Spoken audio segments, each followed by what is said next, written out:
নদিয়ায় পুকুর ভরাটের ছক, কাজ শুরু হতেই ঝাঁটা হাতে মহিলাদের বিক্ষোভ, তাদের বাধায় বন্ধ পুকুর ভরাট।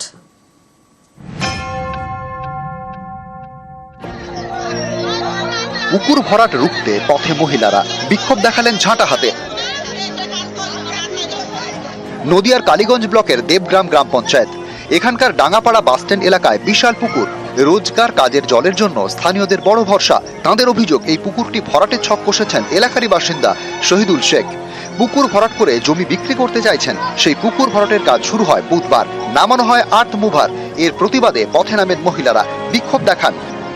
আমাদের অভিযোগ একটাই, আমাদের আশেপাশে কোথাও পুকুর নেই, একটাই পুকুর, মানে সমস্ত কাজ ওইখানেই হয়। এই জায়গাটার জন্য একটা আপোষ করা হয়েছে, সে বলেছে করবো না, তা সত্ত্বেও আজকে কেন এই কাজটা সে করছে? কে করছে?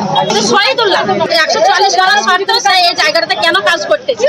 আমরা মানছি না, আমরা মানবো না। আর যতক্ষণ ভিডিও বিএলআর না আসবে আমরা এখান থেকে যাবো না, জেসিবি আমরা ছাড়বো না। পুকুরটা আজকের কাজ, পুকুর নাই, পুকুরটা হলো বেরোমের, কোন কালকার পুকুর, তখন আমার বাপে তখন জন্মায়নি। কখন এসেছিল বলা যায়?